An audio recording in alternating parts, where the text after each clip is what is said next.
김현정의 뉴스 쇼.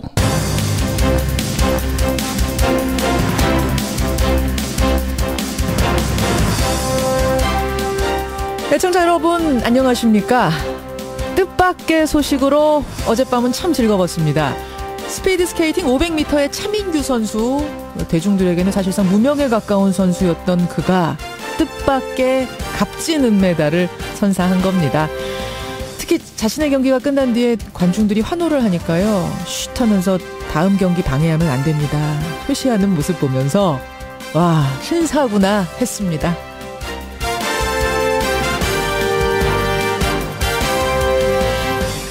그런데요, 뜻밖의 소식으로 충격과 분노에 휩싸인 곳도 있습니다. 연극계의 거물 이윤택 연출가가 그동안 저지른 추악한 성추행, 성폭행의 증언들이 잇따라 터져나오고 있습니다. 어제 이윤택 씨가 공개 사과를 했습니다만 피해자들은 더 크게 반발하고 있죠. 특히 이윤택 씨가 성폭행을 한 데 대해서는 어제 인정을 하지 않았는데, 그에게 성폭행을 당하고 심지어 임신 낙태까지 했다는 증언이 새롭게 나왔죠. 오늘 2부에서 피해자 가운데 한 분의 얘기를 직접 들어보겠습니다. 김현정의 뉴스쇼 출발합니다.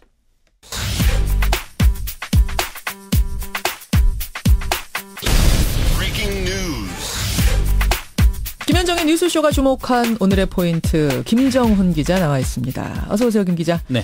첫 포인트, 뜻밖의 기쁜 소식부터 전해야죠. 기쁜 소식이요? 슬픈 소식부터 한번 전해볼까요? 슬픈 소식은 뭡니까? 네. 팀워크 없던 팀 추월의 실패입니다. 아, 스피드 스케이팅에 사실은 이제 좋은 소식과 좀 불미스러운 소식이 있었는데, 네. 불미스러운 소식, 팀 추월 얘기군요. 네. 어젯밤 여자 스피드 스케이팅 팀 추월 경기가 있었거든요. 예, 예. 우리 대표팀이 네덜란드에 패해서 준결승 진출에 실패를 했습니다. 이게 3명의 주자로 이뤄진 각 팀이 링크 반대편에서 출발해서 6바퀴를 도는 동안 상대팀을 따라잡는 경기거든요. 예. 추월하지 못하면 각 팀 마지막 주자의 결승선 통과 기록을 비교해서 승부를 가립니다. 마지막 선수가 기준인 거예요. 네네. 그게 진 건 진 거죠. 근데 문제는 팀워크가 살지 않은 채로 노선영 선수가 다른 두 선수에 비해서 크게 뒤처졌다는 점입니다. 그렇죠. 노선영 선수라면 여러분 기억하실 겁니다. 빙상연맹의 그 행정착오 때문에 출전 못할 뻔하다가 가까스로 출전권 따냈던 그 선수인데. 네. 그러니까 안 그래도 동정 여론을 받던 선수였거든요. 예. 근데 어제 경기에서는 팀에서 아예 배제된 듯한 모습을 보였습니다. 그렇죠. 속도가 떨어지면 서로 밀어주고 끌어줘야 했지만 그러지 못했거든요. 여기에 올림픽 임박해서까지 팀 추월 훈련을 따로 한 적 없었다, 이런 노선영의 발언이 다시 회자되면서 갑론을박이 커지고 있네요. 거기다가 김보름 선수의 그 경기 후 인터뷰까지 네. 논란이 되면서 어제 뭐 밤새도록 김보름이란 이름이 오르내리고 그러더라고요. 사실 이제 우리가 메달보다는 아름다운 도전 이런 걸 기대했던 건데, 과정을 기대했던 건데 좀 안타깝습니다. 기분 좋은 소식 갈까요? 예, 기분 좋은 소식도 물론 있습니다. 말씀하신 대로 어젯밤 차민규 선수가 남자 500m 스피드 스케이팅에서 0.01초 차, 정말 금메달 같은 은메달을 차지했습니다. 정말 잘했어요. 그렇습니다. 오늘은요, 여자 300m 계주에서 또 다른 금메달을 노려볼 수 있을 것 같습니다. 예. 승전보를 다시 기대해보고요. 다음 포인트 가죠. 네, 논란의 봉합, 2주 만에 국회 정상화입니다. 예, 권성동 법사위원장 강원랜드 채용비리 수사 외압 때문에 멈춰섰던 국회, 이제야 정상화가 되는 겁니까? 이게 각종 민생 법안 처리를 더 이상 미룰 수 없다, 이런 인식이 커지면서 예. 어제 여야가 정상화에 전격 합의를 했습니다. 이에 따라서 오늘 법사위와 본회의가 열리게 되고요. 정상화의 조건은 권선동 위원장의 거취를 더 이상 문제 삼지 않는다, 이런 거거든요.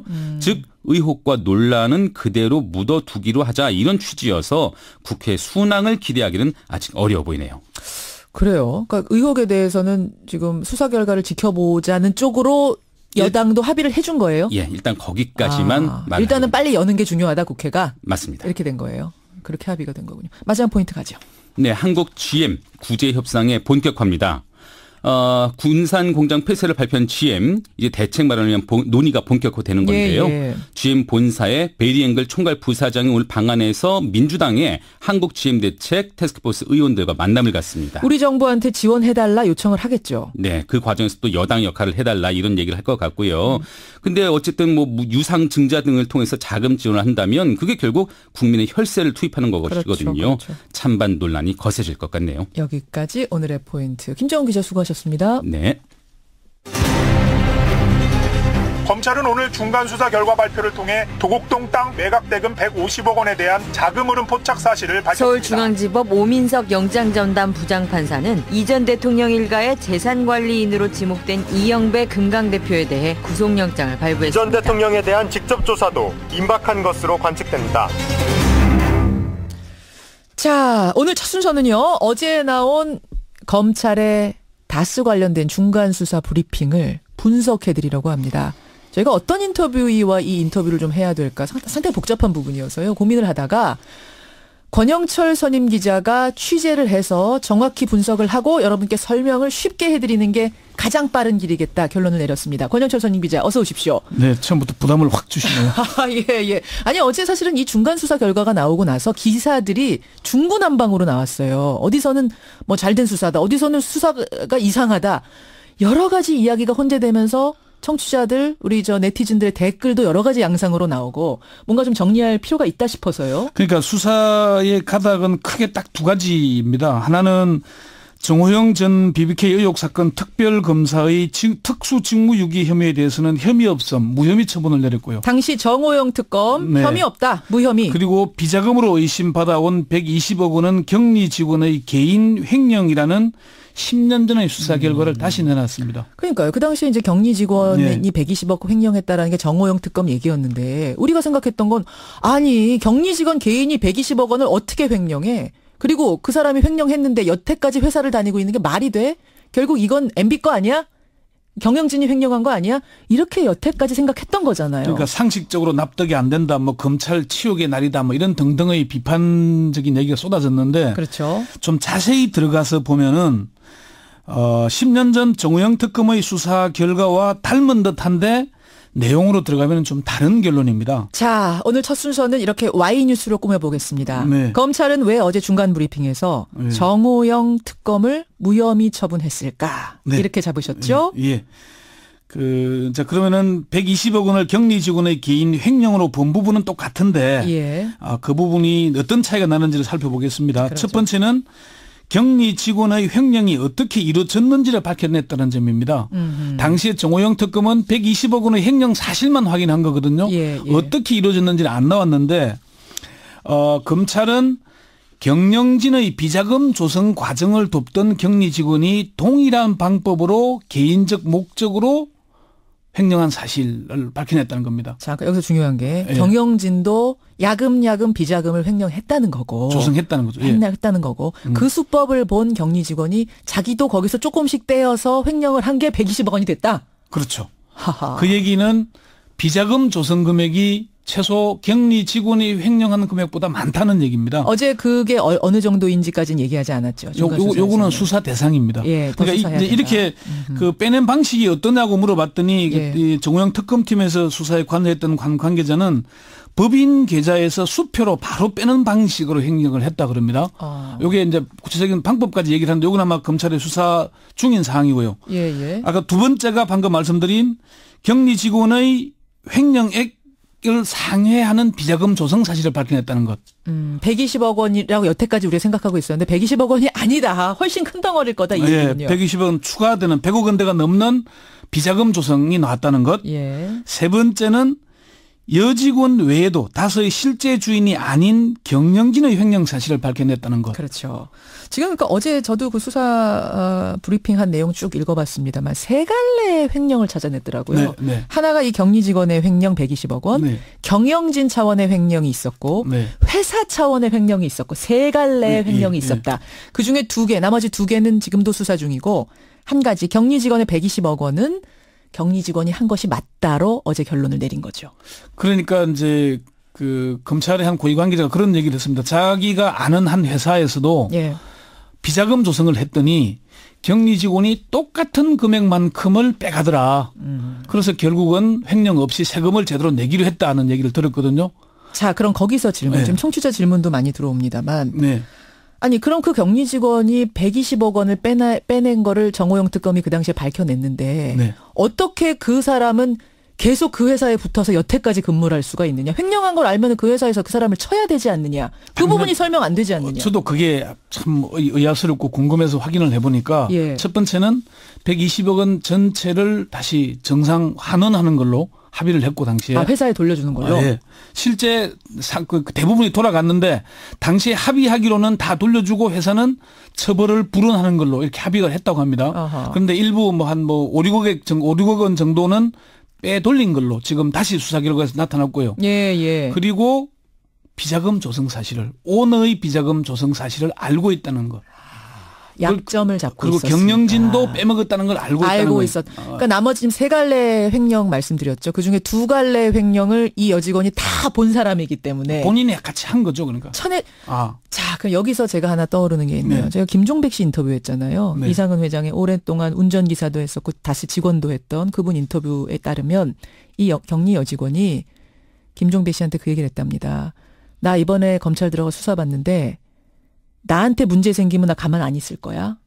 그렇죠. 그때는 그게 무슨 얘기인가 했는데 이해가 되네요. 그렇죠. 이 약점들을 다 잡고 있기 때문에. 그러니까 자신들이 다수의 오너와 다수의 경영진들이 횡령한 사실, 비자금 조성 사실을 잘 알고 있다 보니까 일단은 피해 금액 대부분을 원상복구하는 조건으로 결국 처벌도 못하고 쫓아내지도 못하고 약점이 잡혀있었다. 발목이 잡혀있었다는 얘기죠. 그렇군요. 네. 그럼 정호영 특검은 그 당시에 이 120억 원은 찾아냈는데 나머지 2갈래의 횡령은 못 찾아낸 채 그냥 끝낸 거예요? 그렇게 얘기가 되는 지금 이제 상황에서 보면은 정호영 특검이 뭔가 수사를 제대로 못한 것 아니냐는 비판을 할 수는 있습니다. 그런데 예. 당시 상황을 잘 봐야 되는 게 노무현 대통령의 말기 2월 25일에 이명박 당선인이 취임을 하는데 1월 7일에 정호영 특검에게 임명장을 줍니다. 그리고 7일 이내에 특검부를 포함해서 수사진을 구성하고 30일 수사기간이었습니다. 한 달. 딱 한 달. 그리고 조모 씨, 그 격리 직원의 존재 사실, 횡령 사실을 확인한 게 수사 막바지였습니다. 그 사실을 확인하는 것만도 사실은 급박했고, 당시에 수사팀 관계자들에게 들어보니까 그걸 확인하는 것도 상당히 어려운 일이었다. 그러니까 거기까지 딱 밝혀냈는데 시간이 끝난 거예요. 종료가 된 거예요. 그리고 회사 관계자들은 하나같이 비자금 사실은 몰랐다. 모르쇠라고. 격리 직원의 개인 횡령이라고만 떠넘겼던 것이고. 알겠습니다. 네. 그럼 어제 중간 수사 결과를 쭉 분석하신 결과 권현철 선임 기자가 보기에는 검찰이 수사를 잘했다는 게 되나요? 아직 다스는 누구 것인지 조성된 비자금이 최종적으로 누구에게 건너갔는지 등 핵심 의혹이 밝혀지지 않았으니까 잘했다는 평가를 하기는 좀 성급해 보입니다. 그렇지만 검찰 수사가 본질에 다가서고 있다고는 평가할 수 있겠습니다. 이제 검찰이 공식적으로 밝히지 않고 있어서 그렇지 종착지에 거의 도달한 것으로 보입니다. 자, 그럼 그 종착지는 결국은 MB입니까? 그렇게 봐야 되겠죠. 이명박 전 대통령이 연일 대책회의를 열고 있는 것으로 알려지고 있죠. 그래요. 그리고 검찰 수사에 대해 정치 보복이라는 주장이 어느 순간부터 쑥 들어갔죠. 측근 중에 측근이라는 핵심 관련자들이 줄줄이 불고 있기 때문입니다. 누구입니까? 김백준 전 총무비서관, 김희종 전 부속실장, 김성호 전 다서사장, 김주성 전 국정원 기조실장, 이병모 청계재단 사무국장 그리고 이학수 전 삼성그룹 부회장까지 줄줄이 자수서를 제출하고 이 전 대통령의 관련 사실을 진술하고 있습니다. 검찰의 한 고위 관계자가 그런 얘기를 했습니다. 이명박 전 대통령의 측근들 중 어느 누구도 이 전 대통령에게 유리한 진술을 하거나 보호하려고 하지 않고 있다. 그렇게 얘기를 했습니다. 그렇군요. 더 이상 정치보복을 주장하기도 어려운 상황. 근데 정호영 특검 어제 무혐의로 하여튼 모든 죄를 털어버렸는데 정호영 당시 특검이 제대로만 수사했다면 이미 10년 전에 끝났을 수사 아니냐. 이 얘기도 사실은 할 수는 있는데. 그렇게 보면 사실 분명히 문제가 있습니다. 격리 직원의 120억 원 횡령 사실을 밝혀내고도 회사 차원의 조직적인 비자금 조성 여부를 밝혀내지 못했고 수사 결과 발표 때도 이런 사실을 공개하지 않았죠. 이게 문제 있는 겁니다. 이런 점은 비판받아야 하지만 당시의 수사 상황도 고려해야 합니다. 알겠습니다. 이게 부분. 사실 아까 말씀드린 그 부분. 바로 그 부분. 자, 종착지를 향해서 가고 있다고 하셨어요. 그러면은 다스는 누구 거냐 이 질문을 다시 안 할 수가 없는데 퍼즐은 거의 완성 단계에 이르렀다고 보는 거지요. 검찰이 공개적으로 밝히지 않았을 뿐이지 퍼즐은 거의 완성 단계 아니겠습니까? 이명박 전 대통령이 다스의 실질적인 소유주라는 건 이미 알만한 사람들은 다 아는 사실이죠. 예. 지금까지 검찰은 두 갈래로 다스 관련 수사를 해왔습니다. 서울중앙지검 수사팀은 현재에서 과거로 가는 중이었고 예. 동부지검 수사팀은 과거에서 현재로 온 건데 두 수사가 이제 접점이 이루어져서 수사팀을 하나로 합쳤죠. 그렇죠. 결국은 검찰 고위 관계자 아까 말씀드린 그런 얘기 이제 결정적인 증거 그리고 스모킹건도 줄줄이 계속 나오고 있습니다. 맞습니다. 이 점에서 이제 이명박 전 대통령이라는 건 뭘 마지막 밝히는 것 소환 시기가 밝혀지면서 아마 나오지 않겠습니까? 언제 소환될 걸로 검찰이 어제 좀 뭐 힌트를 줬나요? 때가 무르익었다고 보면 될 겁니다.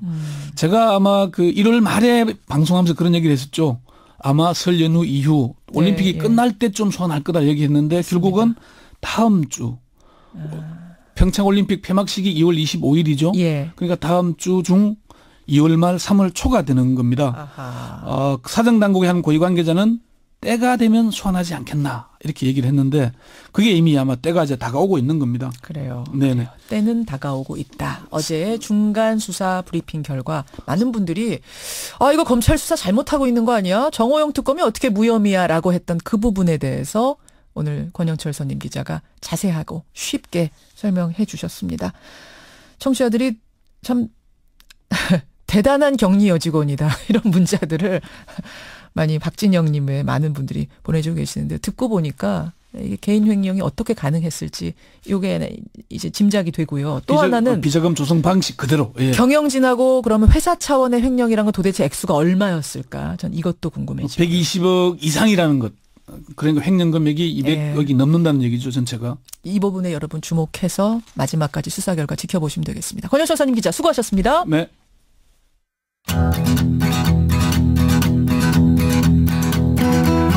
김현정의 뉴스쇼는 청취자 여러분의 참여로 이루어집니다. 트위터, 페이스북, 레인보우 게시판, 그리고 단문 50원, 장문 100원의 유료 문자 샵 1212, 우물정 1212 통해 참여하실 수 있습니다. 김현정의 뉴스쇼, 여러분과 함께 만듭니다. 김성환의 행간 시사평론가 김성환 씨 나오셨습니다. 어서 오십시오. 네, 안녕하세요. 손영민님, 김옥기님, 그 회사는 도대체 어떻게 굴러가는 회사였습니까? 비자금이 120억 원이 빠져나가는데도 모르고 있었다니. 모두 다 같이 나눠 먹었던 것 같습니다. 그러니까요. 다 같이 해먹으니까 뭐 서로 약점 잡고 있는 이런 상황이었던 것 같아요. 지금 듣고 보니까. 네, 맞아요. 예. 그리고 서로 권력 싸움을 하다가 지금 이런 사태까지 벌어진 거 아닌가 싶어요. 또기 막힌 뉴스는 이윤택 씨의 어제 그 기자회견 후에 이어진 더 큰 충격의 폭로들인데 오늘 2부에서 그 얘기는 좀 다루기로 하고 행간에선 뭐 가지고 오셨어요? 방금 전에도 말씀하셨지만 나도 당했다는 뜻의 성폭력 고발운동 미투, 미국을 넘어서 우리나라까지 뒤흔들고 있는데요. 예. 미국에서는 미투를 넘어서 미넥스트, 네버 어게인 캠페인이 벌어지고 있습니다. 네버 어게인, 미넥스트 캠페인? 네, 플로리다주 고교 총격 사건 현장에서 생존한 10대 학생들이 총기 규제를 촉구하면서 다음은 내 차례다. 더는 안 된다는 뜻으로 시작을 했는데요. 이 총기 난사에 화난 미국의 10대들, 이 뉴스의 행간을 좀 살펴볼까 합니다. 이번 설 연휴에 벌어진 사건이라서 좀 묻혔어요. 모르고 지나간 분들도 계실 텐데 플로리다에서 고교에서 또 총기 사건이 벌어진 거고 많은 학생들이 숨졌고 그 학생은 뭐라고 했냐면 난사범은 악령이 나한테 시켰다. 가서 그렇게 하라고. 이런 지금 황당한 얘기를 하고 있는 거잖아요. 근데 이 사건이 있은 후에 지금 학생들이 총기 규제 집회를 열고 나섰다. 네, 맞습니다. 이런 거죠. 미국에서는 총기 사건이 굉장히 많이 발생해요. 한 해에만 한 500명이 총기 사건으로 숨지고요. 올해만 해도 41건이 발생해서 220명이 넘는 사상자가 발생을 했습니다. 올해 2달밖에 안 됐는데. 네. 그리고 총기 규제를 강화해야 한다는 목소리가 굉장히 그동안에 많았는데요. 주로 시민사회가 나서서 시위를 주도했습니다. 그런데 이번에는 양상이 다른데요. 10대 학생들이 직접 나섰다는 겁니다. 이렇게 피해를 받았던 10대 학생들이 직접 나서는 일은 처음 있는 일이라고 합니다. 말씀하셨던 것처럼 우리 이제 설 연휴 기간하고 좀 겹치는데요. 엿새 전에 17명이 숨진 플로리다주 고교 총기 난사 사건이 발생합니다. 그 학교가 위치한 곳이 파크랜드라고 하는 소도시였거든요. 예. 인구가 한 3만 5천 명에 불과한 도시에서 사흘 전 집회가 열렸는데 유족과 친구, 교직원 해서 무려 1,000명이 집회에 참석했다고 합니다. 그래요. 이 집회가 또 전국적으로 생중계가 됐는데 에마 곤살레스라고 하는 학생이 연설을 했습니다. 이게 굉장히 큰 울림을 줬던 모양입니다. 이 정치권이 총기 규제가 총기 사건을 줄일 수 없다고 주장한다. 이건 모두 이게 좀 표현이 좀 그렇지만 헛소리다. 헛소리다. 예. 이 얘기를 대표적으로 해왔던 사람이 트럼프 대통령 아닙니까? 네, 맞아요. 총기 규제 반대하고 있는 대표 주자가 트럼프 대통령 아닙니까? 그리고 착한 사람의 총이 나쁜 사람의 총을 막을 수 있다고 한다. 이건 역시 헛소리다. 이렇게 얘기를 했던 거거든요. 그래서 그 직후부터 SNS 공간에서 Me Next, Never Again 해시태그 달기 캠페인이 빠른 속도로 지금 확산하고 있는 상황입니다. 이번 총기 난사에 화가 난 미국의 10대들. 이 뉴스의 행간, 이면 살펴보죠. 첫 번째 행간은 총기 난사 세대의 분노가 시작됐다입니다. 총기 난사 세대요? 네. 아마 못 들어보셨을 거예요. 네. 우리나라에 뭐 386 세대 이렇게 얘기를 하잖아요. X세대, 386 세대. 그렇죠. 각각의 세대를 규정하는 말이 있고 그 세대만 공감하는 말이 있는데요. 미국에는 총기 난사 세대가 있습니다. 이 1999년 콜로라도주 컬럼바인 고등학교에서 총기 난사 사건이 발생했거든요. 유명하죠. 학생과 교사 13명이 숨졌는데 바로 이 무렵에 태어난 세대를 말한다고 합니다. 그러니까 어렸을 때부터 총기 난사 사건을 계속 접하고 있고 예. 학교를 학교를 다니면서 총기 사건이 발생했을 때 대응하는 훈련을 정기적으로 받은 세대라고 합니다. 학교에서 그런 훈련도 해요? 네. 총기 난사 사건 발생하면 여러분 뭐 책상 밑으로 숨으십시오. 어떻게 하십시오. 이런 훈련을. 그 매뉴얼이 있어요. 그걸 받아온 세대. 네. 뛰어나가라. 숨어라. 부상자를 도와라. 그렇군요. 그러니까 얼마 전엔 초등학생용 방탄 책가방까지 등장할 정도로 이게 총기 난사 사건이 심각한 상황입니다. 예. 그러니까 총기 사건에 대한 두려움과 공포심, 분노가 얼마나 크겠습니까? 예. 바로 이 세대가 이제는 못 참겠다. 정치권이 나서서 답을 내놔라. 이렇게 행동에 나서기 시작했다. 도대체 언제까지 우리가 학교에서 이런 훈련 받으면서 언제 총이 날아올지 모르면서 이러고 살아야 됩니까? 규제하십시오. 네, 맞아요. 그들이 나선 거예요. 그러니까 영화 1987 보셨으면 아시겠지만 연희란 대학생이 그런다고 세상이 바뀌어요. 이렇게 얘기하는 장면이 나오잖아요. 주인공이. 미국의 총기 난사 세대가 이 질문에 스스로 답을 찾기 시작했다는 겁니다. 그렇군요. 두 번째 행간 뭔가요? 두 번째 행간은 세월호 참사 때랑 닮은 꼴이다입니다. 우리의 세월호 참사요? 네. 세월호 참사 발생했을 때 수학여행 떠난 단원고 학생들이 거기에 타고 있었죠. 예. 그리고 그 직후에 사고 난 이후에 어린 학생들을 왜 구조하지 못했느냐. 이게 나라냐 이런 얘기가 나왔습니다. 그렇죠. 그렇지만 청와대와 집권여당은 이게 무슨 교통사고니 어쩌니 이런 얘기를 했거든요. 예. 결국 이 사건이 박근혜 전 대통령 탄핵 사태를 불러온 한 원인이 됐습니다. 그렇죠. 그러니까 미국 총기 난사 사건에 대응하는 트럼프 정부의 태도도 비슷하다는 건데요. 그러니까 트럼프 대통령이 총기 참사 직후에 트위터에 어떤 글을 올렸느냐 하면 직접 글을 올렸어요. 네, 정신 이상자의 행동이다.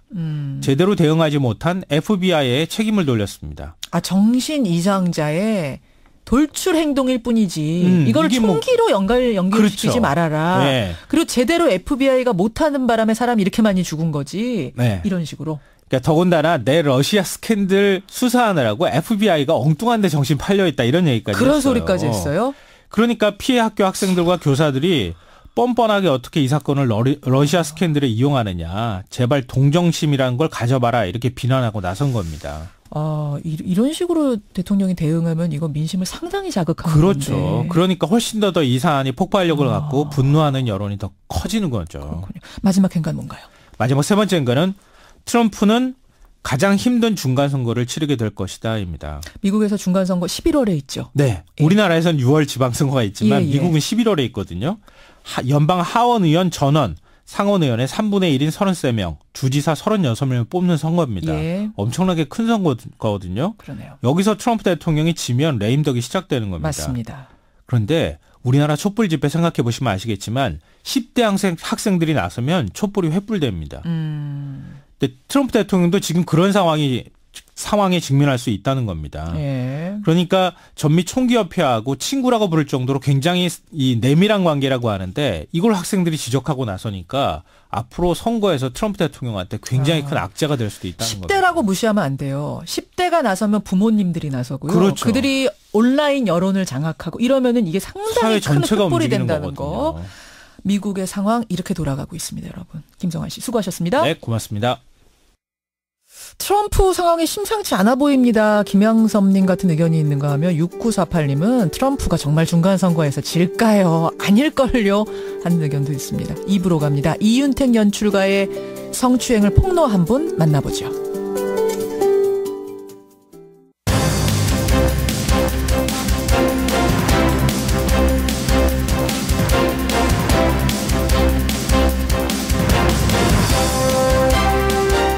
뉴스쇼 2부 출발합니다. 연극계의 거장, 연출가 이윤택 씨에게 성폭력을 당했다는 피해자들의 증언이 줄줄이 터져나오고 있죠. 어제 이윤택 씨가 사과 기자회견을 하긴 했습니다. 성추행에 대해서 진심으로 사죄한다 이렇게 밝혔습니다만 성폭행은 하지 않았다. 합의하에 성관계였다. 이런 얘기도 했죠. 어제 이 기자회견을 듣고 피해자들이 더 화가 났다고 합니다. 이윤택 씨에게 피해를 당했던 연극인 한 분의 증언 잠시 후에 여러분 직접 확인을 하시죠. 오늘 화요일 뉴스닥도 마련이 되어 있습니다. 설 연휴 민심을 허성무, 이준석 이 두 패널은 어떻게 확인했는지도 좀 듣고요. 상한가 하한가도 짚어보기로 하지요. 또 화제 인터뷰에서는 평창올림픽 보느라 여러분 요즘 저녁 시간 즐거우시죠? 근데 어제요 스피드 스케이팅 보셨을 거고 봅슬레이 보셨을 텐데 스키 점프 경기 있었다는 거 아셨어요? 예. 영화 국가대표의 주인공들이 어제 뛰었는데 아무 데서도 중계를 해주지 않았습니다. 하지만 묵묵히 강원도 밤하늘을 날랐던 그 선수들, 예, 김현기 선수. 그 발목 수술을 해야 되는데 그 수술 일정까지 미루고 어제 뛰었던 경기래요. 예, 김현기 선수 오늘 아침에 생방송으로 만나보죠. 50원의 단문 100원의 장문 유료 문자 샵 1212 카톡 레인보우까지 열어놓고 출발합니다. 예, 연극계의 거물 연출가죠. 이윤택 감독이 자신이 저지른 성폭력에 대해서 사과 기자회견을 열었습니다. 성추행 진심으로 사죄한다. 저지른 죄에 대해선 법적 책임을 포함해서 어떤 벌도 달게 받겠다. 다만 성폭행만큼은 안 했다. 합의하에 성관계였다. 이런 기자회견을 열었죠. 어제 이 기자회견이 열리기 직전에 세 번째 피해자가 글을 올렸는데요. 과연 이 피해자는 사과 기자회견을 어떻게 봤을까요? 극단 나비꿈의 이승비 대표 만나보겠습니다. 이승비 대표님 안녕하세요. 네, 안녕하세요. 우선 어제 사과 기자회견은 어떻게 보셨습니까? 저는 사실 그걸 직접 보지는 못하고 후배들이랑 선배들이 전화가 와서 제가 옛날에 당했던 일들과 사실과 다른 부분들 그런 것들을 좀 바로잡아달라고 울면서 전화가 많이 왔어요. 울면서?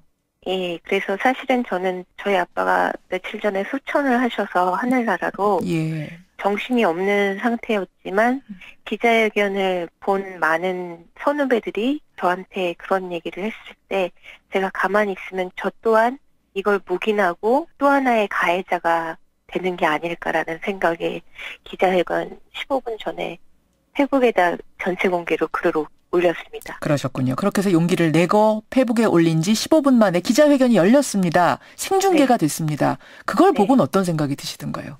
친구들이랑 후배들이랑 선배들이 전화를 해서 지금 왜곡되고 있다. 거짓말을 하고 있다. 그리고 성폭력을 당한 친구들을 제가 건너 아는 친구거든요. 성폭행 말씀하시는 거죠? 그렇죠. 성폭행. 여관에서 성폭행 당한 친구.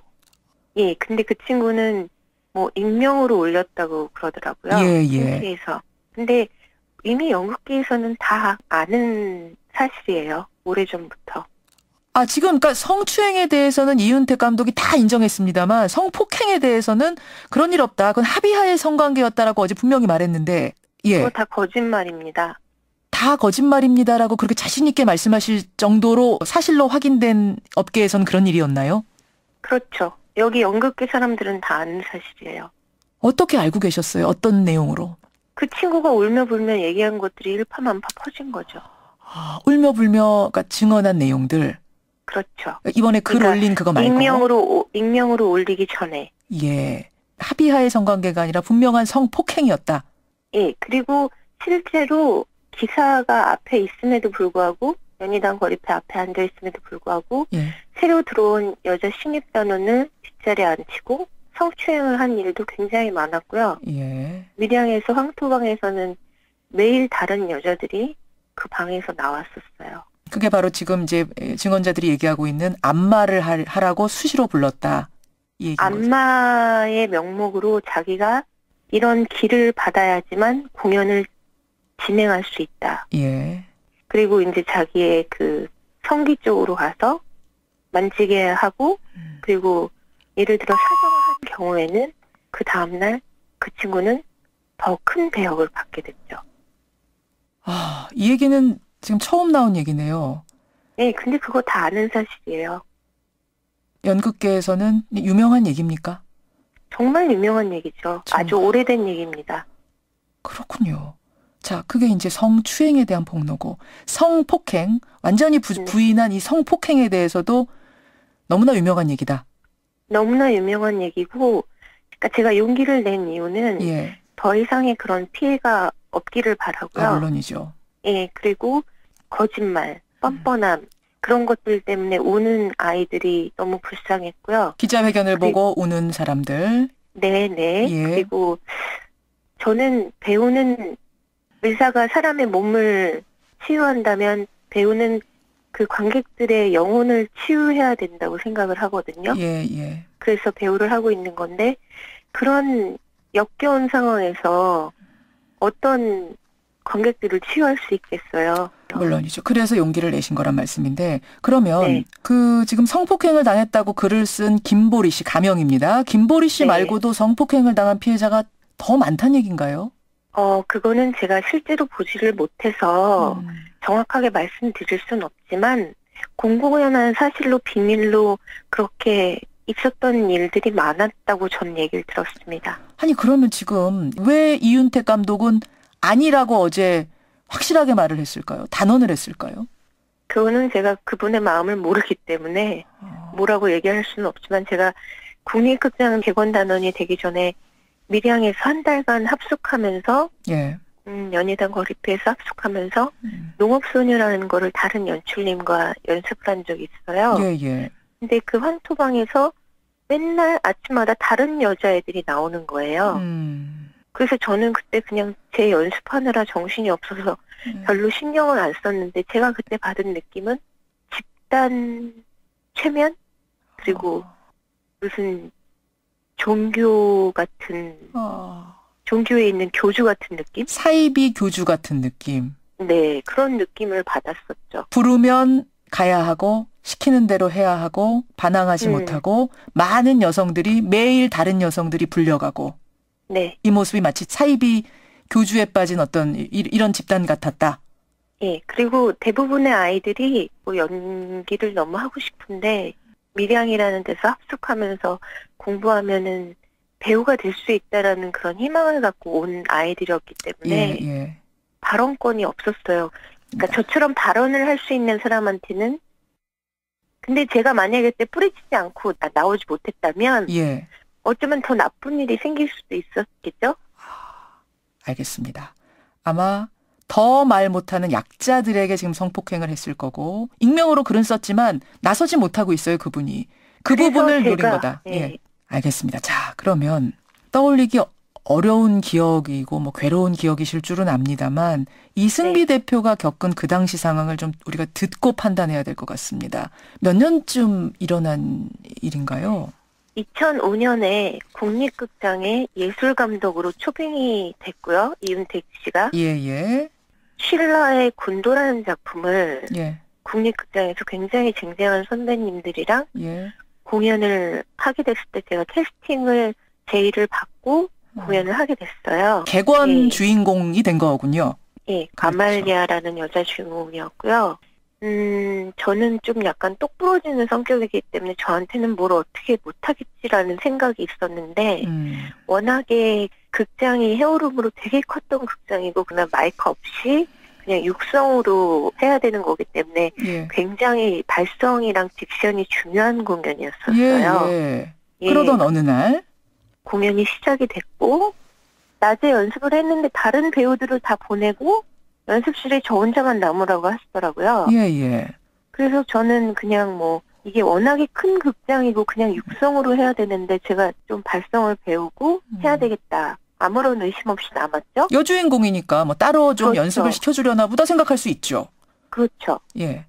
그래서 남았는데 그때 당시에는 CCTV라는 것도 없었고 예. 그 발성에 대한 얘기를 하면서 대사를 치게 만들고 몸을 이렇게 횡격 막 드는 거랑 성대 여는 거랑 막 하면서 몸을 만지기 시작하는데 이 겨드랑이 쪽으로 하면서 이제 처음에는 가슴을 만지다가 이제 단전으로 내려가서 여기 단전에 힘을 줘야 된다 그러고 몸을 계속 등 뒤에서 때리고 예. 막 이렇게 하면서 그냥 거기까지는 괜찮았어요. 단전이라고 하면 이제 배꼽 바로 밑 거길 단전이라고 하죠. 그렇죠, 예. 그렇죠. 예. 복식호흡이 필요하거든요. 예, 예. 그래서 갑자기 그거보다 더 중요한 데가 있다.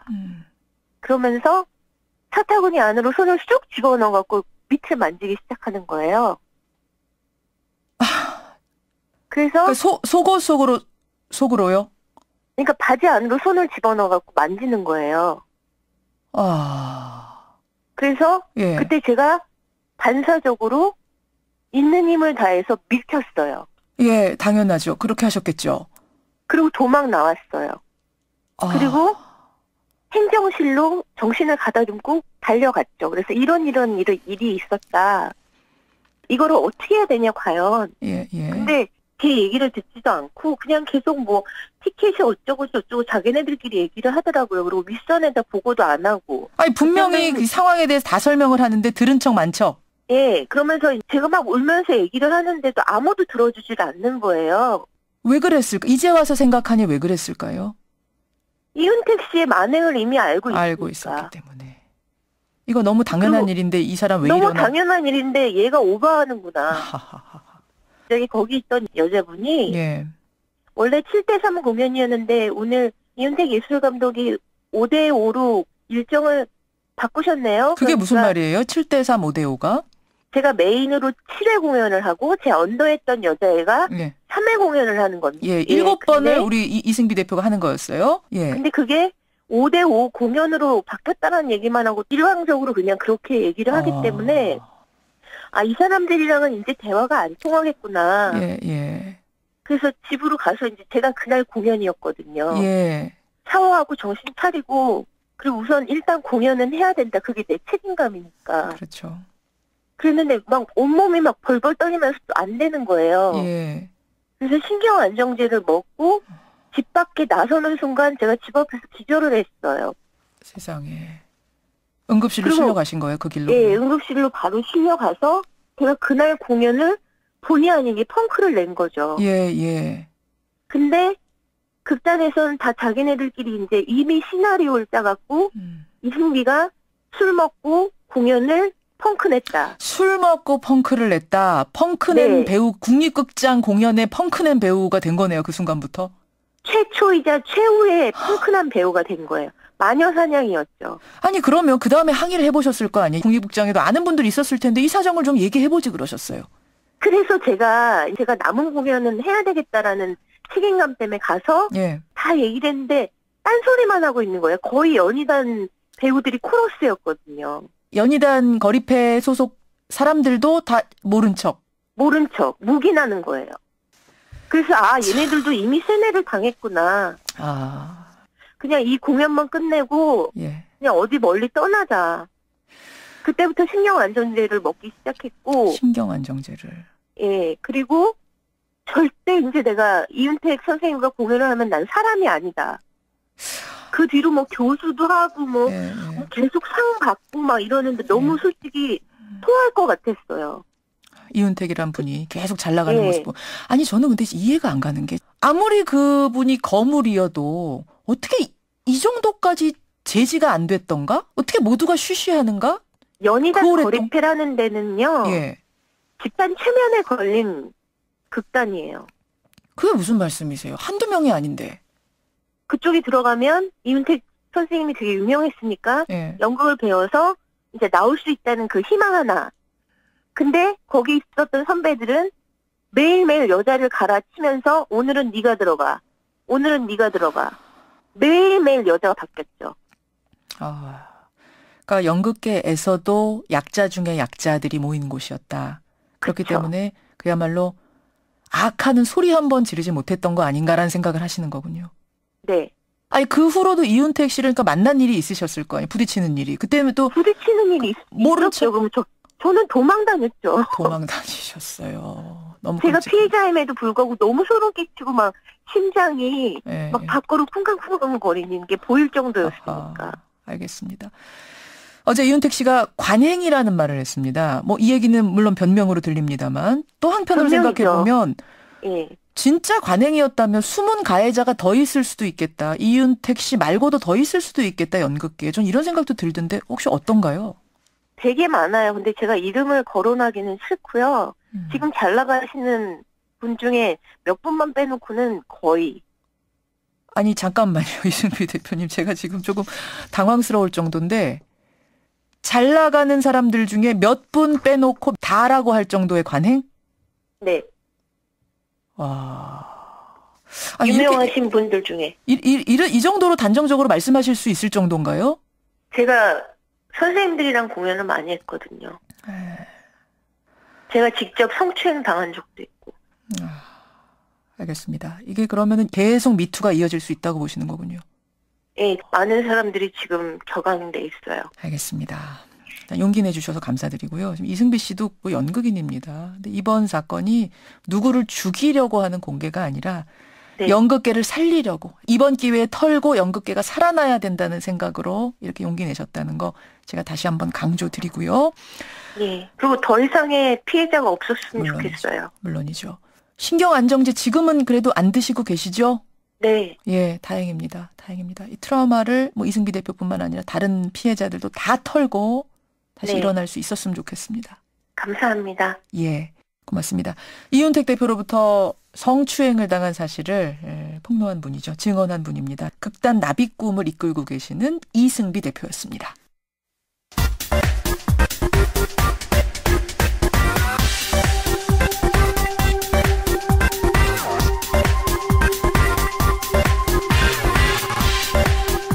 미국에는 나스닥, 우리나라에는 코스닥이 있다면 뉴스쇼에는 뉴스닥이 있습니다. 뉴스쇼 증권시장 뉴스닥 세미대정책연구소 허성모 소장, 바른미래당 이준석 노원병 당협위원장 두 분 어서 오십시오. 안녕하세요. 네, 안녕하세요.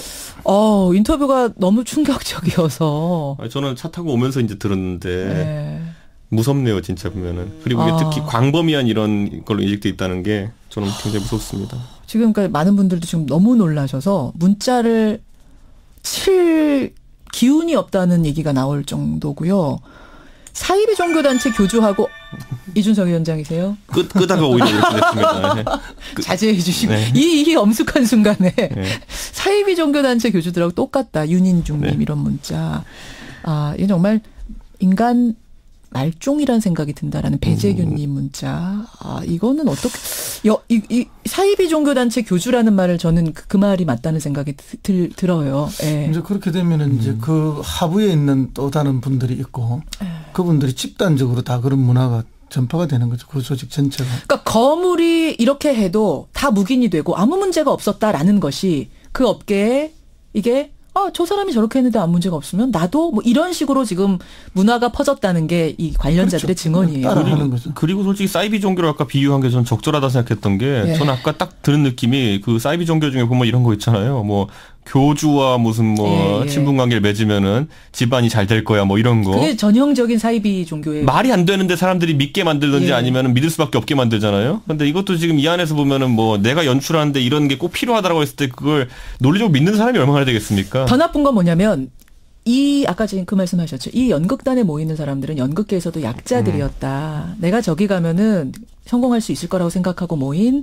학력도 뭐 그리 높지 않고 약자들이 많이 모인 곳에서 더 이런 행동을 했다라는 게 참 분노스러운데 이게 정신 좀 차리고 자 뉴스닥 들어가겠습니다.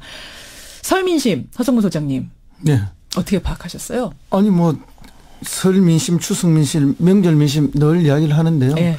그 여야 의원들 뭐 이야기할 때 보면 각자 자기 지지자들만 만나고 와서 이야기하기 때문에 항상 그 자기 유리한 이야기들만 합니다. 아전인수. 예. 그러나 이제 뭐 저도 결국 그럴 수밖에 없지 않나 싶긴 하지만 객관적으로 보면 역시 이제 경제에 대한 걱정은 많이 있는 것 같다. 공통점. 예. 그리고 이제 한국 사회의 이 근본적인 구조 변화를 많이 요구하는 것들이 서민들 마음속에서 결국은 바뀌어야 한다. 예. 이런 이야기로 좀 나타나는 것 같은데. 예. 그다음에 이제 또 뭐 이렇게 주장이 극명하게 나눠지긴 합니다만은 더 철저한 적폐청산을 해야 된다는 주장도 있고. 예.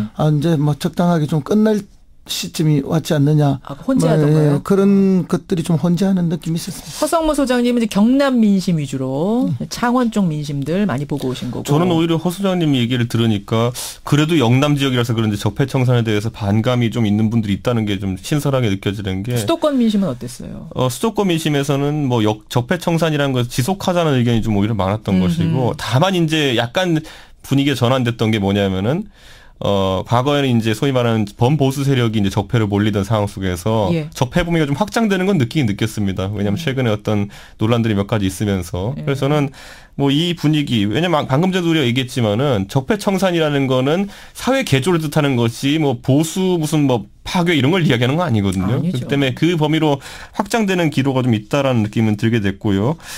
지금 경제에 대해서는 아까 허 소장님께서 뭐 또 언급하셨는데 굉장히 경기가 어렵다라는 거는 뭐 늘상 나오는 얘기지만 명절 때마다 사실은 나오는 얘기긴 그렇습니다. 그런데 네. 이번에 특히 이제 심한 것이 그 조선업들 때문에 굉장히 많은 그 실업자들이 생긴 가운데서 예. GM 대우차 문제가 터졌잖아요. 그렇죠. 이 GM 대우차는 군산에만 있는 것이 아니고 인천에도 있고 창원에도 공장들이 다 있기 때문에 예. 특히 이제 제가 고향으로 있는 창원 같은 경우에는 그 파급 효과가 굉장히 크죠. 거기가 마티즈 만드는 데죠? 예, 그렇죠. 창원 공장이 있어요. 맞아요. 네, 스파크. 경차를 만드는 라인이 주로 있는데 왜냐하면 그 바로 옆에 그 진해구에는 STX 조선소가 있어요.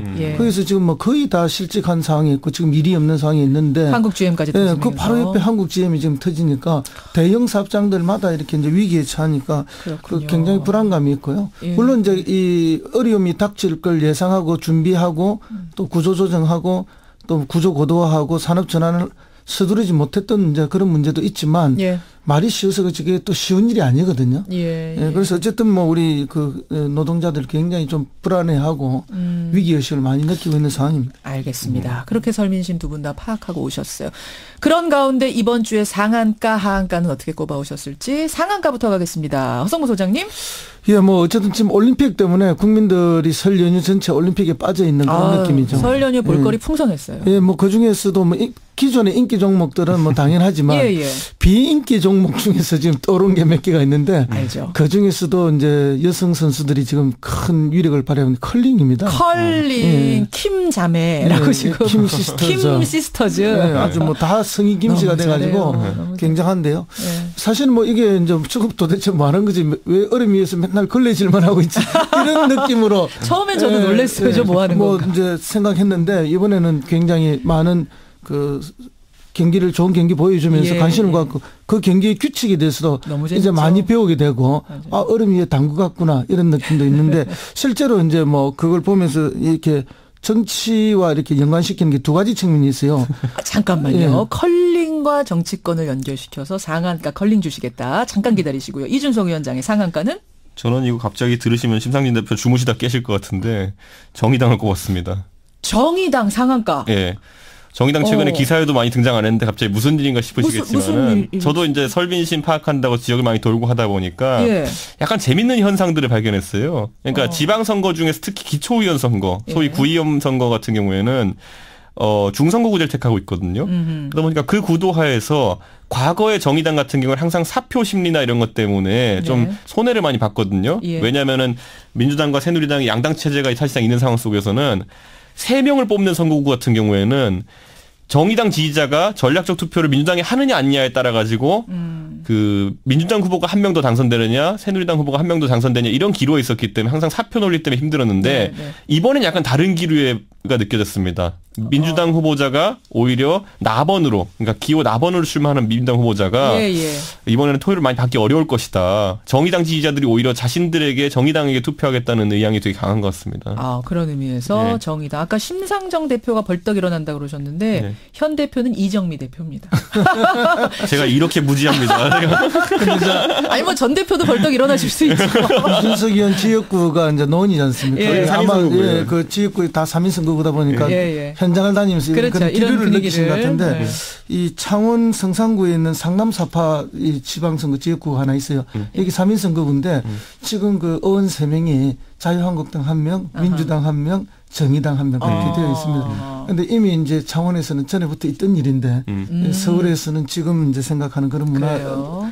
그런데 사실은 이제 정의당 지지자들의 이제 정의당에 대한 그 사표 방지 심리보다는 예. 우리 후보를 당선시키겠다 하는 뭐 그런 이제 열정은 있는 건 사실이죠. 예, 예. 뿐만 아니라 이제 우리 이준석 위원장의 지역구에는 또 바른미래당 후보들도 낼 거 아닙니까? 예. 그러면 이제 뭐 저희 다 낼 겁니다. 전국적으로. 3인 중에 1명에 예. 정의당이 들어가느냐, 바른미래당 후보가 들어가느냐 이 문제가 지금 남는 거거든요. 예. 그래서 이제 정의당이 사표 심리 때문에 민주당 후보를 다 밀어주게 되면은 바른미래당 후보가 못 들어가게 되죠. 그런데 자당 후보를 찍게 되면은 정의당보다는 바른미래당이 지금 지지율이 약간 높기 때문에 이제 바른미래당 후보가 될 가능성이 있다. 이 말씀은 숨기고 하신 것 같아요. 그리고 이거는 살펴보셔야 되는 게요. 아까 말했듯이 결국 3명을 뽑는 선거구는 유권자들이 이제 기초의원 선거를 잘 안 들여다보시면 모를 수 있는데 보통 지금까지는 그 3명을 구성하는 요소가 수도권에서는 민주당과 새누리당의 가번 후보는 기본으로 1명씩 됩니다. 그냥 나번 후보를 놓고 새누리당과 민주당의 나번 후보가 경쟁하는 그러니까 후순위 후보가 경쟁하는 형태였거든요. 그런데 이번에는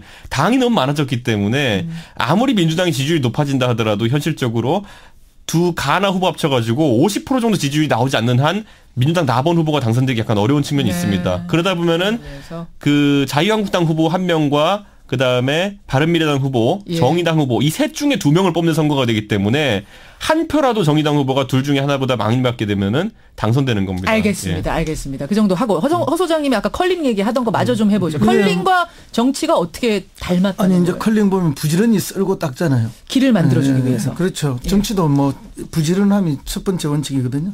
그다음에 이제 이렇게 어디로 스톤을 밀 것인가 전략을 세우고 어디를 무엇을 맞출 것인가 이런 전략이 매우 중요한데 중요하죠. 정치도 선거도 꼭 마찬가지입니다. 방향이 중요하죠. 그렇습니다.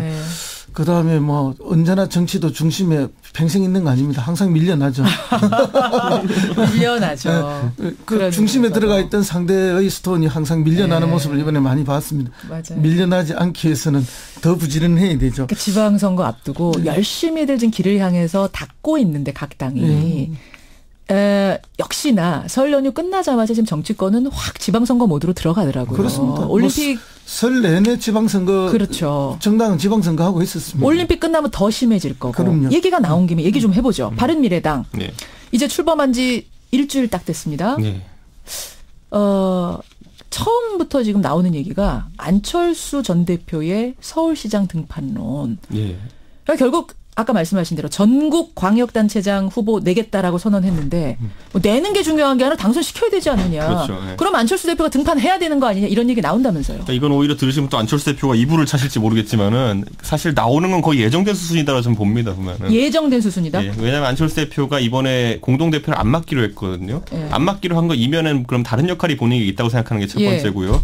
두 번째로는 안철수 대표가 지금까지 정치하면 항상 아쉬웠던 게 뭐냐면은 문재인 대통령에 비해서 왜 난 항상 세력이 없을까라는 것 때문에 고민해온 분이에요. 당내에서 봤을 때 내가 인지도도 있고 한데 왜 항상 세력이 없어가지고 고생하냐라는 게 있기 때문에 이번에는 본인이 선거를 이끌어가지고 본인에 의해서 당선된 사람을 좀 많이 만들고 싶을 겁니다. 그러기 위해서 가장 좋은 선거가 서울시장 선거고 아까 말했듯이 기초의원 선거라는 거는 15% 20%만 받으면 당선됩니다. 그렇죠. 15%만 받으면 3인 선거구 당선돼요. 그 의미를 봤을 때 안철수 대표 입장에서는 내가 서울시장 나가가지고 당선되든 못 되든지 간에 30% 이상의 득표만 얻을 수 있으면은 나를 보고 오는 후보들도 있을 것이고 나 때문에 당선되는 기초의원들도 있을 것이고 이게 전국에서 이번에 2,900명의 기초의원 뽑기 때문에 그 분위기가 생기면은 나온다? 자동으로 조직이 생깁니다. 자, 그러니까 나온다고 보시는 거죠? 이미 이미 나왔다. 선거 캠프가 꾸려져서 움직이고 있다는 소문도 들리고 있거든요. 잠깐만요. 진짜로요? 선거 캠프 안철수 선거 캠프가 이미 차려졌다는 소문? 네, 소문입니다. 제가 직접 눈으로 확인한 건 아니니까. 자, 이준석 위원장 뭔가 아시는 것 같은데? 제가 표정을 전달해드리지 못해서 지금 청취자분들께 죄송한데. 저는 읽었어요. 네, 꾸려졌네요. 표정이 꾸려졌네요. 저는 긍정도 부정도 하지 않겠습니다만은. 그게 아니 제가 뭐 2주 전에 다른 방송 녹화를 하면서 이야기를 했더니 뭐 그쪽 당 관계자가 펄쩍 뛰더라고. 그럴 일은 절대 없다.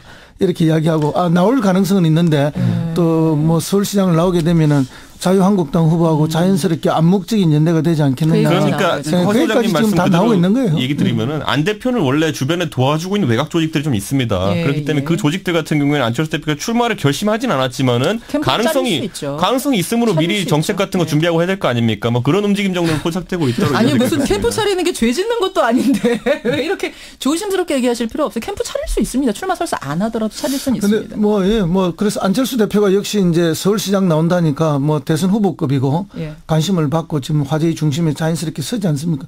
그것만 봐도 서울시장에 나올 거 분명하다. 근데 인기 있는 사람, 대중적 지지도가 있는 사람 움직이면 이렇게 포커스가 맞춰지는데 그렇지 않았던 사람들도 이제 뭐 서서히 부상되는 경우가 있거든요. 그 대표적인 게 지금 경기지사로 나온 전해철 의원 같은 경우에는 사실은 컬링처럼 인기 종목에 가려 있었죠. 이재명이라는 인기 종목에 가려 있었는데 이제는 슬슬 부상하기 시작해서 거의 뭐 양강구도까지는 아직 구축되지 않았다 하더라도 거의 그런 단계로 오고 가는 게 아닌가. 당내 조직이 튼튼하다면서요. 그렇죠. 당내 조직이 인지도라는 것은 선거가 다가가면 다가갈수록 자연스럽게 따라 올라가게 돼 있는 거거든요. 그래서 구도만 만들어내면은 순식간에 따라 올라간다. 마치 컬링 선수 같은 느낌이 듭니다. 지금 서울시장 얘기를 하다 말았는데 그러면 만약 안철수 대표가 그렇게 마음을 잡았다면 민주당에서는 지금 사실은 후보가 너무 많아서 고민인 곳이잖아요. 누가 어쨌든 제일 유력하다고 제일 봅니까? 유력한 건 현 시장님이죠. 박원순 시장. 제일 유력한 건 시장님인데 이제 도전이 만만치 않아서 한번 경선이 재미있게 진행될 건 분명하다. 이제 그 중에서도 제가 볼 때는 뭐 여러 유능한 사람들이 나와 있지만 지금 정치 지형이 전대협 세대들이 정치의 중심에 와 있는 게 사실입니다. 여당은. 그러면 그 전대협 세력을 상징하는 사람이 가장 강력하게 경쟁자로 부상하지 않겠느냐. 우상호가 되는 거죠. 우상호. 저도 그 얘기를 하고 싶은 게 우상호 의원 아니면 우원식 의원 이런 분들을 보면 느끼는 게 뭐냐면요. 이상하게 경선은 기가 막히게 항상 이기시는 분들이에요. 그러고 보니까 그래요. 그 이상한 게 아니고요. 그게 왜냐면요. 그게 대중적 인지와 별개로 조직력이라든지 아까 말했던 주류 세력에서 받는 신망이라는 것이 있는 분들이기 때문에 그런 저력을 발휘한다 좀 보거든요. 그렇기 때문에 저는 특히 서울 시내 같은 경우에는 이 전대협 출신들이 구청장들을 많이 하고 있어요. 그리고 이제 조선 재선 의원들도 있고. 근데 이 사람들이 평판이 굉장히 좋습니다. 구청장 경험을 하고 있는 분들의 그런 세력들이 결집이 되면은 그 조직들이 상당한 그 조직력을 발휘할 수 있다 저는 그렇게 생각합니다. 자, 그러면 박영선 의원이 지금 서울시장에 강력하게 도전장 내밀고 움직이고 있는 상황인데 여기에 청와대의 마음이 거기에 가 있다 이런 소문이 한동안 돌았었어요. 그런 와중에 혹시 박영선 의원 아까 제가 이름 언뜻 본 것 같은데 하한가 뽑아오신 분 계시죠? 어쩔 수 없죠 이번에. 이준석 위원장이 하한가 뽑아오셨더라고요. 그런데 이제 박영선 의원님이 이제 처음에 낙점받은 것처럼 이제 약간 세간의 소문이 돌고 이랬는데 그것에 반례가 되는 상황들이 너무 많이 나왔습니다. 가장 대표적으로 예를 들어 청와대에서 낙점을 받은 후보는 일반적으로 정치권에서 끝까지 티를 안 냅니다. 왜냐하면 그런 모난돌이 정맞는다고 괜히 문제 생길 수 있으니까. 그런데 우리가 기억해 보면은 이번에 이제 박영선 의원이 뭐 스켈레톤에서 이제 그 윤석민 선수 옆에 접근하려고 했던 사건은 그야말로 해프닝일 수 있겠지만은 그 전에도 보면 예를 들어 비트코인 이슈가 떴을 때 가장 앞장서서 그것을 비판하면서 나섰던 것이 여당 내에서는 박영선 의원이었습니다. 그런데 일반적인 상황에서는요, 내가 진짜 분위기상 내가 서울시장 후보가 될 것 같고 사실상 낙점받은 것 같다라고 한다면은.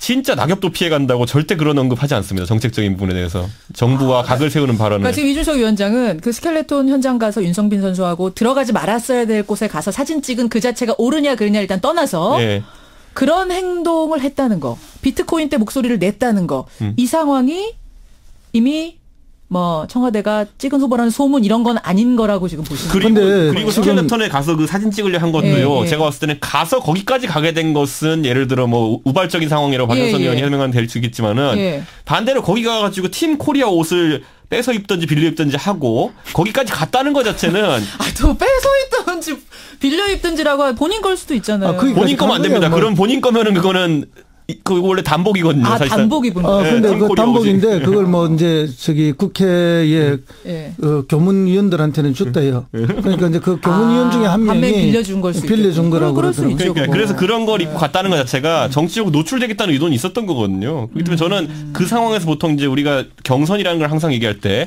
당심 플러스 민심이라 보거든요. 당심을 잡고 있다 생각하면 그런 무리수 안 합니다. 자, 알겠습니다. 그런 의미에서 하한가 이번에 좀 근데 이제 무리수 둔 거. 청와대 낙점 이야기를 하시는데 그는 과거에 이제 이준석 의원이 속했던 보수정당에서는 청와대 낙점이 있었지만 이 정당에서는 청와대 낙점이라는 게 있을 수가 없어요. 지금까지 있었던 적도 없고. 예, 소문은 돌았지만 사실 아니다. 예, 나중에 공천되는 사람이 어떤 평가를 받는지 보죠. 예, 제가 그쪽 정당에 오랫동안 과거에 관여도 했고 지금도 관여하고 있기 때문에 잘 알고요. 그 부분은. 소문은 헛소문일 뿐이다. 그러니까 이제 자기 경험으로 이제 짐작하시는데. 아니 예를 들어 옛날에 강금실 후보는 낙점받은 사람이 아니에요. 유추할 수는 있는데 지금 서울시장 선거뿐만 아니라 모든 곳에서 청와대가 개입한다면 그거는 엄청난 분란을 일으키기 때문에 청와대에 절대 개입할 수가 없어요.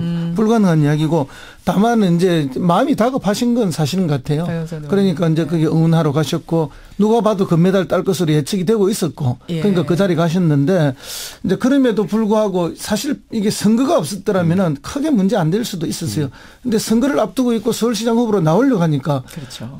그 현장에 있었던 게 지적을 당하죠. 우리 일반 시청자들 국민들이 어디가 게스트 존이고 어디가 파이널 라인인지 그런 걸 아는 사람이 없잖아요. 당연히 유력 인사가 거기 너무 당연한 것으로 생각했는데 이제는 세상이 바뀌었다. 그리고 선거 때문에 그런 면도 있다. 이 두 개가 동시에 물리면서 사실 응원하러 간 것까지 이거 얼마나 선이고 잘하는 겁니까? 그리고 저희가 현실은 제대로 얘기되는 게 노무현 정부 때 강금실 서울시장 후보 그다음에 진대재 경기도지사 후보 전부 다 장관 출신으로 그런 분들이 나간 거를 낙점받아서 나갔다고 하는 겁니다. 하성 소장님 그냥 웃으시는 거예요. 그분들이 정치를 하던 분들도 아닌데 왜 나갔겠어요? 하지만 지금은 절대 아니다라는 것만큼 출마 종용 받았으니까 나간 겁니다. 당이 오히려 원하죠. 그러면 이제 청와대가 낙점을 하는 것이 아니고 당이 경쟁력 있는 후보가 누군가를 데려가려고 하는 거죠. 알겠습니다. 오늘 뜨겁네요. 설에 떡국 많이 드셨나 봐요. 두 분이 화이팅이 넘치시는데 오늘 하한가 허 소장님은 이명박 전 대통령을 뽑아오셨는데 오늘 전직 대통령을 한가로 뽑은 건 좀 송구스럽긴 한데요. 어쨌든 지금 계속 드러나고 있는 아직까지는 비사실입니다만은 어쨌든 다스의 미국 재판에서 소송비 대납의 문제 그리고 비자금의 문제, 비자금 좀 세 갈래로 이야기되고 있는 거 아닙니까? 맞습니다. 그래서 이게 이제 그 이전에 수많은 정치 개입 이런 거 할 것 없이 너무나 많이 나오고 있다. 그래요. 이 시점에서 이명박 대통령이 빨리 자기 정리를 해 주시는 게 맞다. 그래야만 어쨌든 이 정부도 빨리 끊고 넘어가지 계속 이렇게 가면은 안 된다. 국민들한테 더 어려움이 커진다 이런 느낌 듭니다. 오늘 권현철 선임 기자와 앞에서도 이 얘기는 많이 했기 때문에 여러분 충분히 하한가 뽑힌 이유 아실 겁니다. 여기까지 뉴스닥 정리를 하고 두 분 보내드리겠습니다. 다음 주에 다시 뵙죠. 고맙습니다. 네, 감사합니다. 네, 감사합니다. 하성무 소장, 이준석 위원장이었습니다.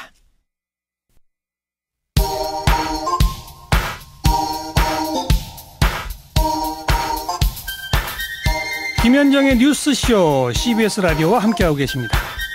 저는 퇴근길 시사자키 정관용입니다. 오늘 화제 인터뷰도 평창으로 가보는데요. 어제 스피드스케이팅 또 봅슬레이 경기 열린 거는 다들 보셔서 알고 계십니다만 스킬점프가 열렸다는 사실도 혹시 아셨습니까? 모두가 메달 나오는 현장 주목할 때 묵묵히 밤하늘을 가른 최서우, 김현기, 최흥철, 박재현 우리 4명의 국가대표 스키점프 선수들이 있습니다. 결과는 좀 초라했어요. 예선 12위 마지막 등수입니다. 하지만 등수보다 더 중요한 건 묵묵히 우리 스키점프의 명맥을 이어가고 있다는 거. 그 도전 자체가 참 감동적이죠. 그래서 오늘은 메달리스트가 아니라 가려져 있던 그분들 중에 한 분을 초대했습니다. 화제 인터뷰 스키점프 국가대표 김현기 선수 연결해 보겠습니다. 김현기 선수 안녕하세요. 네, 안녕하세요. 반갑습니다. 어제 밤에 경기하고 오늘 아침 괜찮으세요? 아니요, 사실 많이 피곤한데. 피곤해요. 지금 자다가 막 방금 일어났습니다. 그러니까 저희가 조심스럽게 부탁드렸는데 김현기 선수가 뉴스쇼 청취자들께 인사하고 싶으시다고 이렇게 힘든게 연결해 주셨습니다. 고맙습니다. 아닙니다. 네. 사실은 어제 김현기 선수 인터뷰를 하기로 약속을 해놓고 저는 밤에 계속 TV 채널을 이리저리 돌렸어요. 네네. 어디서 중계해 주나 이거 봐야 될 텐데 근데 결국은 아무 데서도 안 해주더라고요. 조금 서운하진 않으셨나 모르겠어요. 사실 이번 올림픽 경기 대 또한 저희 점프 경기가 사실 라이브로 중계된 게 거의 없었거든요. 그래서 저희 또 되게 좀 많이 서운하게 생각하고 있고 좀 이제 오지 못한 가족들도 TV로 좀 지켜보려고 했는데 그것도 안 돼서 되게 좀 서운한 마음도 좀 사실 있습니다. 솔직히. 네. 그러니까 이게 이제 메달이 조금이라도 뭐 가능성이 있거나 이런 곳으로 카메라가 우선순위로 배정이 되다 보니까 중계가 밀리고 밀려서 가족들도 못 보신 거예요? 현장 못 온 분들은? 네, 사실 좀 표 구하기도 좀 사실 힘들었고요, 입장권은. 그래서 이제 집에서 좀 지켜보시는 가족들도 있고 친구분들도 있는데, 좀 그게 좀, 경기 끝나고 좀 많은 좀 연락을 받았어요. 왜 경기를 안 하냐, 스키점프는. 안 해주느냐. 그래서 좀 아쉬운 마음이 좀 많이 있었죠. 그래요. 그 와중에도, 그 무관심 속에서도 우리 4명의 스키점프 선수들 하늘을 가르면서 강원도 밤하늘 날랐습니다. 사실은 단체전 출전 자체가 굉장히 극적이었다고 제가 들었어요. 그러니까 원래 단체전은 여러분 선수 4명이 돼야지 출전을 하는데 우리나라는 출전 순위에 든 선수가 3명밖에 없다가 그래서 단체전 포기하고 있다가 개최국인 점 등등이 받아들여져서 경기 하루 전날에 4명이 극적으로 완성됐다면서요. 근데 저희 스키점프가 지금 올림픽에 제일 먼저 쿼터를 통과한 게 이제 최서우 선수랑 저랑 이렇게 두 선수만 이제 좀 쿼터를 통과해서 개인전 시합을 마쳤거든요. 예. 그 이후에 이제 개최국인 점을 좀 많이 어필해서 이제 국제 스키 연맹에 좀 많이 좀 어필을 해서 저희 스키점프도 단체전을 나가야 되지 않냐. 예. 그렇게 좀 저희 감독님 독일 감독님이 계신데 독일 감독님 좀 많이 좀 힘을 좀 많이 쓰셨어요. 그래서 네, 좀 정말 영화같이 정말 극적으로 경기를 바로 앞두고 좀 출전이 확정이 됐었죠. 아니 저기 영화 국가대표의 모델들이시잖아요. 우리 스키점프 선수들. 아니 왜 이렇게 하나하나가 다 극적이에요? 네. 그러게 참 어떻게 보다 좀 스키점프를 좀 많이 좀 극적인 게 좀 있는 것 같아요. 되게 영화 같은 그런 상황이 좀 많이 벌어지는 것 같네요. 그러니까요. 게다가 하나는 뭐냐면 김연기 선수가 발목 부상이 있었는데 그 수술을 미루면서 이번에 출전한 거라면서요. 네, 제가 사실 좀 한 2년 전쯤에 이제 인대가 좀 끊어지는 그런 일이 벌어졌었거든요. 네. 바깥쪽 안쪽 둘 다 인대가 끊어졌었는데 그 병원에 가보니 이제 수술을 하게 되면 재활 기간이 한 이제 길게 잡으면 1년까지 잡아야 된다는 그런 얘기를 듣고 올림픽을 그럼 참가를 할 수 없겠구나라는 생각 때문에 그냥 주사 치료랑 이렇게 기본적인 치료만 받으면서 이제 계속 버티면서 지금까지 왔죠. 아유, 그래서 더 마음이 아프더라고요. 그렇게 출전한 경기. 비록 성적은 성적으로 따지자면, 그리 좋은 성적은 만족할 만한 성적은 아니겠습니다만, 그 우여곡절 끝에 거머쥔 출전이기 때문에 저는 그 강원도 밤하늘 나를 때, 김연기 선수 고향이 강원도죠? 예, 강원도가 이렇게 이제 지금 현재 경기장이 열리고 있는 이제 알펜시아 스타디움에서 제 집까지 한 5분 정도 떨어져 있거든요. 진짜. 그 밤하늘을 나를 때 기분이 어떻던가요? 정말 제가 오랫동안 꿈꿔왔던 그런 올림픽 경기고, 제 고향에서 열리고, 또 국가대표 선수로서 이렇게 좀, 자국에서 열리는 경기 출전하는 그런, 것도 굉장히 희박하거든요, 사실 선수로서. 그렇죠. 근데 그걸 이제 할 수 있다는 그 자체만으로 되게 좀 마음이 많이 벅찼고, 그리고 특히 또 단체전 경기는 굉장히 많이 좀 긴장을 많이 했었던 것 같아요. 그래서 내가 실수하면 안 된다 이런 것 때문에. 네. 그래서 하늘을 날 때 되게 좀 많이 좀 두근거렸었던 것 같아요. 네. 하늘을 날 때. 어느 하늘보다도 두근거리던 강원도의 밤하늘. 잘하셨습니다. 멋집니다. 예, 저 비록 중계 안 해줘서 못 봤지만 분명히 멋있었을 거예요. 그리고 지금 청취자분들이 아니 메달 딸 것 같은 종목만 방송사에서 일제히 다 해버리면 여러 다른 종목들은 어떻게 하느냐 서운했다는 우리 청취자들도 굉장히 많이 서운하셨나 봐요. 예, 국민들의 볼 권리 좀 챙겨주세요. 이런 부탁 문자가 많이 들어오는데 김연기 선수 고생 많이 하셨고요. 사실 영화 국가대표 때문에 스키점프하면 우리가 헝그리 정신 이런 거 생각하는데 아직도 헝그리한 거예요. 스키점프는? 사실적으로 이게 예산이라는 게 한정적이기 때문에 저희가 사실 되게 현재 국제 경기에서 굉장히 좋은 성적을 내지 못했기 때문에 사실 그 예산이 적은 거는 사실이라고 생각하고 있고요. 그런데 그렇게 저희가 그렇게 다른 외국 팀처럼 풍족한 이제 예산을 따내기 위해서는 저희가 그만큼 또 노력을 해야 된다고 생각하거든요. 그래서 그건 이제 저희가 짊어져야 될 그런 짐이라고 생각하고 있습니다. 예. 이 김연기 선수는 올해가 6번째 출전입니다. 어딘가에서 제가 인터뷰 보니까 빨리 후배들이 좀 쑥쑥 커서 많이 나와서 그만 뛰었으면 좋겠습니다. 이런 얘기하는 네. 제가 봤는데 아무쪼록 베이징 때는 우리 김연기 선수가 그만 뛰셔도 될 만큼 7번째 출전 안 해도 될 만큼 많은 후배 꿈나무들이 올라왔으면 좋겠고요. 김연기 선수 정말 수고 많이 하셨고요. 지금 많은 분들이 비록 중계는 못 봤지만 열심히 했을 거 분명하다. 박수 쳐드립니다. 응원합니다. 문자 보내주고 계신다는 거 힘내셔야 됩니다. 네, 감사합니다. 네. 제가 감사드리고요. 오늘 뭐 하실 거예요? 이제 경기 끝나고? 이제 이거 전화 끊고 나서 그냥 바로 또 잠에 빠져들겠습니다. 네. 아무것도 안 하겠습니다. 원 없이 푹 주무시고 발목 수술도 잘 마치시길 기원하겠습니다. 네, 감사합니다. 네. 고맙습니다. 네, 수고하십시오. 스키 점프 국가대표 어제 단체전 뛰었습니다. 김연기 선수였습니다.